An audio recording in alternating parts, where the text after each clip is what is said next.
Tonight's bedtime story is The Sleepy Arcade Alien by Suzanna Mcloughlin.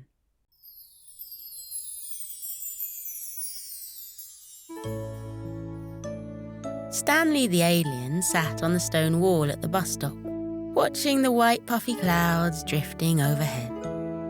He looked for the familiar glint of the spacebus on its way to pick him up, but as of yet, all that crossed the vast blue expanse of the sky was a little propeller plane, a human one, that did a little loop-de-loop before carrying on its journey. An older alien, a lady with bubblegum pink hair piled up in a neat twist on top of her head, was also waiting, knitting a scarf in rainbow colours. She smiled as she tip-tapped her knitting needles together. Though to a human the bus stop would seem just like any other, it was actually the only bus stop on Earth visited by the Intergalactic Space Fleet. And so it acted as the drop-off and pick-up point for any aliens wanting to take a holiday in our world. Stanley had just spent 7 days on planet Earth, a short holiday, a cultural trip in which he learned all he could about Earthlings. For 7 days, he'd moved amongst them. The older ones, the young ones, the furry ones with 4 legs and a tail. He studied them and their habits, throwing frisbees at the park, splashing in the sea, eating all kinds of human foods. It had been a delightful holiday, but now it was time to return home to his mum and dad, who'd clean his washing and make his dinner. Lovely, sweet home. The bus was late, but Stanley didn't mind. It was so relaxing sitting here on the wall, listening to the tapping knitting, watching the poofy clouds. Stanley took out his headphones and popped an earbud in each ear. He had just found out about something the Earthlings called K-pop, and now he was obsessed. It was all he could listen to. Now, when his favourite song came on, he started to mime the choreography, using his fingers to act out the kicks and spins. He closed his eyes in concentration, nodding along to the beat, only opening his eyes 3 minutes later when he mimed hitting the final pose, making love hearts with his fingers and thumbs. Instead of a stadium of adoring fans, he saw a long yellow spaceship, his ride. It was already being enveloped in pink fog as it rumbled to life, ready to float up into the air. He caught a glimpse of the old lady alien through the window, who was settling into her seat and retrieving her knitting, as the ship disappeared into the clouds above. Stanley started towards the spacebus, waving his arms, but it was too late. He missed it. He missed his bus. It had come and gone. Stanley pulled out his earbuds and put his hands on his hips with a sigh. He was such a silly alien. Like his dad always said, he had one foot in this world and the other in his imagination. He would lose his antennae if they weren't screwed on. Stanley looked at the bus timetable and sighed again. The buses came once every hour, but that was an hour measured by Excelcon 6, his home planet standards. And with the time distortion and all, that meant there wouldn't be another bus in 4 Earth weeks, and his parents wouldn't even realize he was late. Silly time dilation, Stanley said, shaking his head. His mum had told him to bring a transmitter so he could call her for a ride in case something like this happened. But Stanley had told her he didn't need to. Transmitters were bulky and loud. He'd just used an Earth phone whilst he'd been here. Earth phones had games like Angry Birds. They were way better. He sighed, shrugged and sat on the wall. He supposed that in this sticky situation, all there was to do was wait. So he did. he tried all sorts to make the time go quicker. First, he counted the clouds floating overhead. 1, 2, 3, 4. Then he watched some ants transporting a piece of lettuce along the pavement, a big marching line, all working together. He counted the ants. 1, 2, 3, 4. Then when he ran out of things to count, he just sat. Stanley stayed there on the wall, swinging his feet and twiddling his thumbs for an hour or so, before realizing waiting was no fun at all. So he began to walk. He strolled through the park and across the tennis courts to the leisure centre, before passing the cinema and crossing Main Street. He wandered along the seafront, watching the seagulls swooping and drifting across the sky. He wandered past groups of kids eating ice cream and salty chips, and the man leading his donkeys back and forth over the sand, giving rides to toddlers. He passed the man who sold doughnuts, sniffing in the sweet smell, and held his breath as he passed the woman who sold fish sticks and crab shells. Stanley wasn't supposed to still be here on Earth, but on a beautiful day like this, with the donkeys and the gulls and the doughnuts, surrounded by all these beautiful things, Stanley felt glad that he was. The sun was just beginning to set when he reached the pier, which meant the signs had just lit up for the evening, shining like beacons and reflecting in the water that lapped the shoreline. There, between the chip shop and the candy store, was an arcade, and decorating its front was a giant neon spaceship. The sign was boinging on a spring, as if taking off from the side of the building into the night sky. Stanley gazed up at it and felt a strange kind of homely feeling. The spaceship on the sign was blue, like his mum's. Stanley looked at the other signs affixed onto the building. There was a neon alien raising its hands, fingers split in an extraterrestrial greeting. There were day-glow planets and stars, and upbeat electronic music was spilling out into the night from an open door. The words above the door read, Intergalactic Arcade. Stanley smiled. This place reminded him of XL-Con 6. It felt like home. Stanley shrugged, and the little worries that had set in at the bus stop rolled off his shoulders. So what if he had an extra 4 weeks to spend on Earth? He loved Earth. And maybe, if he stayed here at the Intergalactic Arcade, he wouldn't even miss his home-cooked dinners or clean laundry. Yes, he thought, this would do nicely. The little alien entered the arcade and found himself immediately wrapped in a whirl of sound and colour.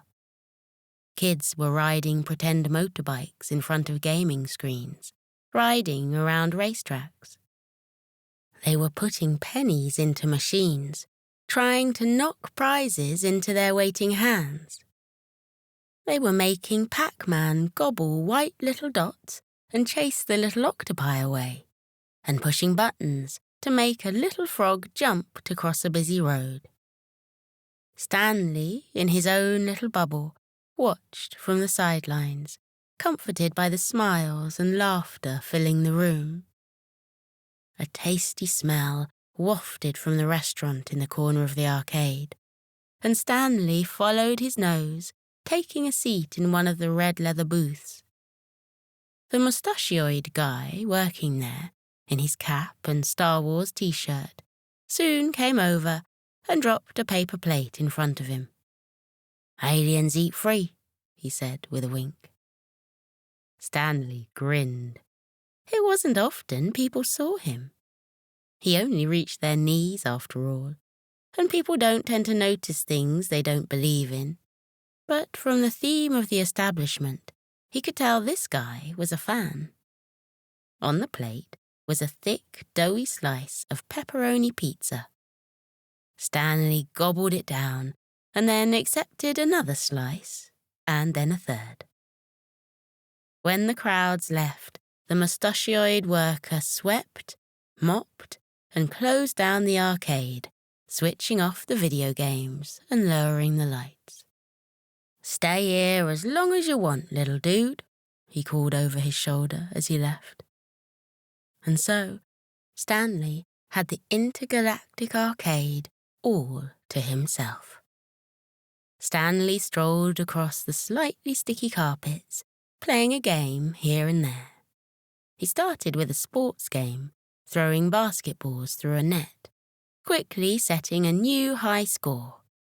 They played a lot of basketball on XLCon 6. Their national team, the Mighty Comets of XLCon, had just beat the Jupiter Dribblers to win the Milky Way Cup after all. Then Stanley played a puzzle game, stacking blocks of peculiar shapes and sizes as they fell from the top of the screen. Next, he raced a race car along a rainbow road, picking up mushrooms that gave him ultra speed and dropping banana skins behind him. He got 6th place first, then 5th, then 4th, and 3rd twice. Finally, he came first, and he did a happy dance to celebrate. He collected the little paper tickets he'd won and decided that tomorrow he'd trade them in for a prize, maybe one of those pens with the fluffy troll on top. Finally, Stanley yawned. It had been a surprising day, and suddenly, he realized, he was pooped. His eyelids felt heavy, and his eyes were tired from concentrating so hard on his games. It was time to find a bed. But where? Stanley wandered about for a while, wondering which would be comfier, the restaurant booths or the sticky carpet, until his gaze finally fell on a machine lit up with golden light in the corner. The claw machine. It was full of plushies, big brown teddy bears with button eyes and soft felt noses. They were like a huge cuddle puddle of fluff, all soft bellies and round ears. That would do, Stanley thought. That would do nicely. Stanley headed over to the machine and crawled up through the chute that usually dropped out the prizes.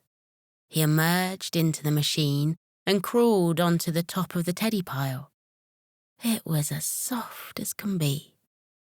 A yawn escaped his mouth as he stretched his arms over his head and sunk into the soft pile of bears. And just like that, he fell into a deep, comfy sleep. Stanley woke up the next morning with his arms wrapped tight around a bear's belly. He felt weightless, supported by a cloud of plushies, and he decided to just lay there a while, just stretching, yawning, and listening to the sounds of the sleepy arcade. Soon, the mustachioed worker was back, opening the shutters to let golden sunshine in, cleaning and mopping, shuffling around in the morning quiet. Stanley stood up, teetered and tottered over to the prize chute, and with a hop slid on his bottom out of the machine, landing perfectly on the carpet. In his hand, he held the rolled-up tickets he'd won during his late-night gaming. Stanley waited patiently until Moustache Man opened up the prize booth, then placed his tickets on the desk with a grin. "Whoa, well done, little dude," the man said. "You're a top gamer." He counted the tickets and gestured to the lowest prize tier. "You've got enough for a troll pen or a skipping rope, or a bouncy ball? Stanley began to peruse the shelf before his eyes started to wander up to the items that had heftier ticket prizes. If you won 250 tickets, you could get a chess set or a skateboard. 500 got a mini trampoline or a life-sized giraffe toy. 750 got you a robot dog or a voucher to feed the elephants at the zoo. Finally, 1,000 tickets got you. Stanley's mouth fell open. A state-of-the-art Martian transmitter with 5 channels and 2 extendable antennae. A transmitter that Stanley could use to call his mum and get a lift straight home. Home, where there'd be a warm dinner on the table and his pet snail and other aliens to shoot hoops with. "Hey, buddy, have you chosen?" the man said. Stanley closed his mouth and grabbed his tickets off the desk. "Changed my mind," he said. "I'm going for gold." He pointed a green finger at the top prize, and the moustache man raised his eyebrows, impressed by his determination. "No one's got 1,000 tickets before," he said. "But if anyone can do it, my bet's on you." Stanley headed into the arcade, which was slowly filling up with kids. He needed 1,000 tickets. It couldn't be that hard, could it? He started out on air hockey, and soon a line of kids was trailing around the arcade. No one could beat him. Stanley's reactions were record fast. As soon as the puck bounced off his opponent's pusher, Stanley was there, in the perfect spot waiting for it. And every hit that he made sent the puck bouncing ping, ping, ping around the table until it slotted into the goal with a satisfying clunk. A lazy ribbon of tickets grew from Stanley's side of the table, curling into a pile on the floor. After he won against the last girl in the line, with a whoop and a victory dance, Stanley sat cross-legged and counted his tickets. After 8 hours, he had won 75 tickets. His grand total was now 100. Stanley was puzzled.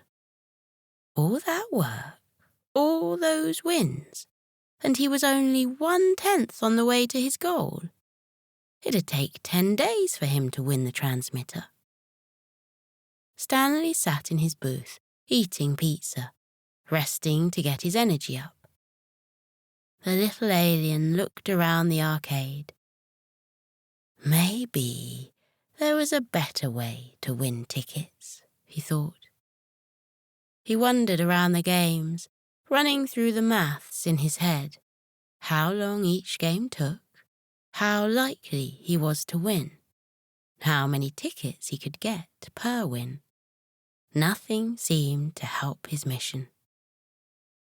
There was one shadowy corner in the back of the arcade that Stanley was yet to explore. It looked pretty empty and unused. Maybe it held old broken games, or the ones no one cared to play anymore. He padded over, blinking through the darkness as his eyes adjusted. The bright, showy lights didn't reach back here.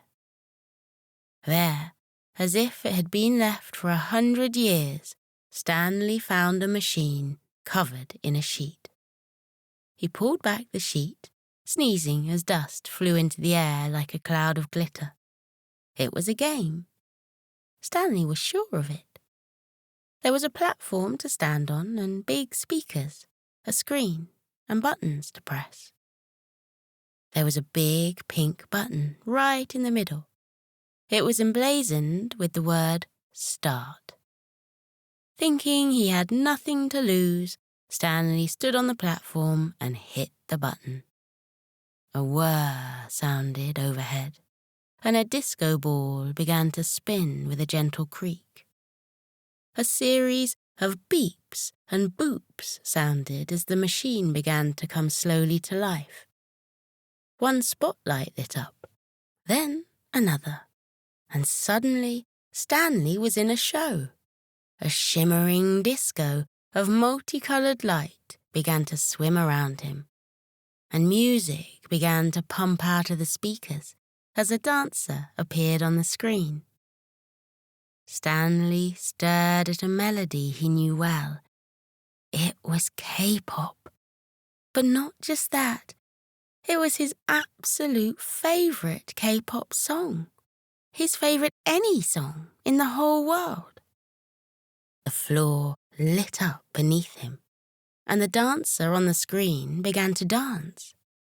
Stanley quickly understood the rules. It was a dance game. He copied the screen, stamping in time, anticipating every move, every twirl, sashay and shimmy. Messages began to pop up on the screen. They said, "Amazing! You got it! Style! Swag! On point!" He didn't miss a single move. Stanley was winning the game. In fact, he thought, this game was made for him. He was a K-pop idol. He was a star. His fans were cheering for him, and his antennae were bouncing, his feet moving faster than the speed of light. When the song came to an end, the machine released a long string of tickets. 100 tickets. That's how well Stanley danced. Stanley scrolled through the list of songs. What would he do next? More K-pop, of course. He danced through every song in the repertoire, never missing a point. A crowd soon gathered to watch, drawn into the gloomy corner which was now a disco, their faces bathed in flashing lights as they watched Stanley spin, twirl, and leap across the dance pad in a green, groovy blur. Word spread fast, and passers-by were bundled in off the street, the whole town coming together in the Intergalactic Arcade. Not only were people seeing an alien for the first time, they were seeing an alien who could dance. Stanley, who usually blended in, was gathering more attention than he ever had before, and he kind of liked it. Someone pulled out a phone and snapped a pic. Then someone else did the same. Stanley didn't notice. He was too busy nailing a jump split. But before long, the Intergalactic Arcade was all over the internet, and Stanley was being heralded the #Alien Dance King. Each perfect performance caused another ribbon of tickets to drop into his waiting arms. 200, 400, 600. After what felt like hours, he finally hopped off the machine to hugs and applause. He smiled for selfies, making little hearts with his fingers and thumbs, his signature pose. Someone took his place on the dance mat, bopping away, and the crowds turned to cheer on the new star. When his legs no longer felt like jelly, Stanley stood up, dusted himself off, and marched up to the prize counter, a mountain of tickets piled high in his arms. "Hey, champ," Moustache Man said. "That was quite a show. Looks to me like you might have enough for the top prize." Stanley nodded, eyes bright. 1,053, he announced proudly, dropping the bundle with a satisfying rustle. Moustache Man reached up to the top shelf and retrieved the Martian transmitter. He rooted around for some AA batteries, popped them in the device, and placed it ceremonially in Stanley's hands. Stanley took it carefully, as if it were made of glass. He felt a warm, fuzzy feeling spread through his chest. He'd done it. He'd won the ultimate prize. Stanley twisted the dial, flipped the antenna, and pressed the biggest button. A soft whir filled the air, followed by a voice crackling through the speaker. "Stanley? Sweetie, is that you?" Stanley beamed. "Hi, Mum. I missed the bus." "Oh, of course you did," she sighed. "Not to worry, buddy. Do you need a lift?" Stanley looked around the arcade. The kids were still dancing, and a girl with big bouncy curls turned to look his way, beckoning him back into the game. He looked at the transmitter. "I think I'll catch the bus home actually when it comes," he said. "I made some friends. I think I want to stay just a little longer, if that's okay." It was, and when he and his mum had hung up the call, Stanley turned back to the arcade, tucking the transmitter into his hoodie pocket and giving it a loving pat as he headed into the throng of laughing kids. That night, Stanley curled up in the claw machine, nestled amongst his pile of teddy bears. Soft, sleepy lights flashed gently overhead. The arcade once again packed down and wiped clean for the night. Now it was quiet, but Stanley still had a happy butterfly or two flapping in his tummy. As he took deep, sleepy breaths, the butterflies ceased their dancing, and Stanley sunk lower into the soft surface beneath him. His belly was full of pizza, and his arms and legs were pleasantly tired from a day of dancing. Stanley, once again, was pooped, and very, very happy. The little alien smiled to himself as he drifted into his dreams. Maybe, he thought, maybe he'd try to miss the bus more often. The once noisy dance machine was now all turned off, polished clean, and sleeping until tomorrow. Stanley had left the disco ball turning, however, sending soft silver light swimming over the walls and floor of the arcade. You would almost have thought you were underwater, with the gentle, undulating patterns shining over the arcade. Stanley dreamt of slowly twisting nebula as the silver light danced against his closed eyelids, and he sank deeper into the soft plush surface beneath him. Glow-in-the-dark stars shone from the ceiling with soft green light, and the soft whir of the aircon filled his alien ears with a quiet, sleepy buzz. Everything was packed away, switched off, and sleeping.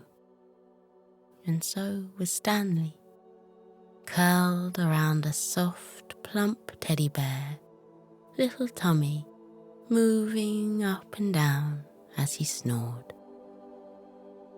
There would be plenty of fun to come tomorrow, but for now, sleep. Now we're drifting gently from the waking world into the world of dreams. Our body is soft and heavy. Our arms are heavy and our legs are heavy too. Our breathing is gentle and relaxed, our breath going in through our noses and down into our chests, breathing in and out, breathing in and out, just like the waves lapping back and forth, carrying you gently into sleep. In the waking world, our bodies are busy and active, but as we pass into the world of dreams, our bodies can relax. Let your bodies relax now. Let your eyes relax. Let your fingers relax. Let your toes relax. Feel all the muscles of your body sink down further into your warm and cozy duvet. Feel your body rest heavily down on the firm comfort of your bed. Now feel as your body relaxes how your mind is released. Feel just how free your mind is. The world of dreams is like a playground for your mind.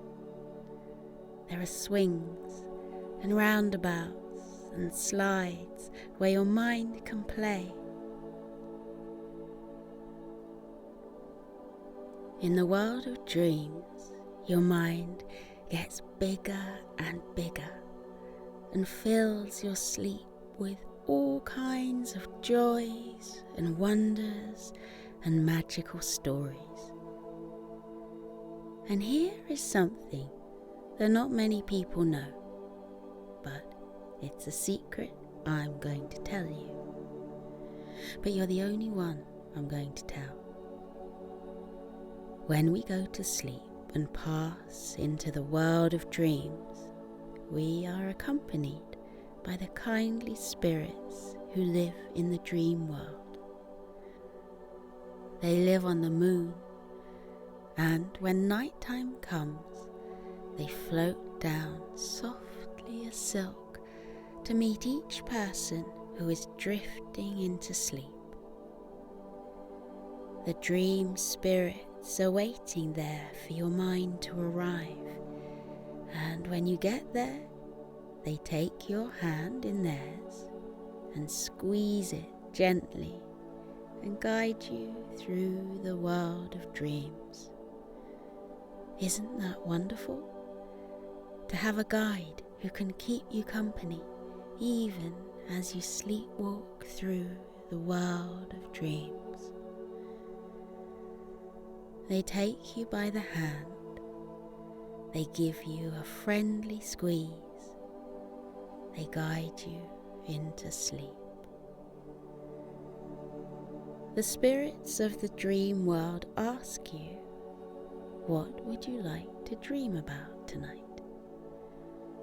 And because your dreams are your very own playground, where you can build and create anything your imagination desires, you can answer however you like.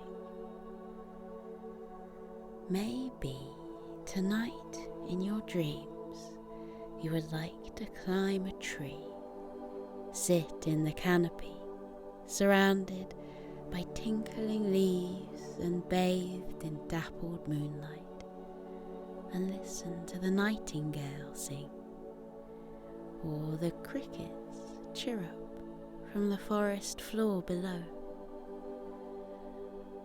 Or perhaps you would like the dream spirits to guide you into a magical world where you can learn how to perform all kinds of wondrous spells and charms. You can go on adventures, flying through the air on your broomstick. The white clouds spread out below you like an ocean of fluffy marshmallows. Or maybe you'd like to visit a magical zoo, full of rabbits and puppies and kittens whose fur is so soft and comes in all kinds of different colours, brown and white and black, but also purple and green and blue. In this zoo you can find all kinds of animals that you can't find in the waking world. Animals people in the waking world say couldn't possibly exist. But they do. They do exist. And you know why? Because your mind is so powerful and rich and magical that in the world of dreams, anything is possible.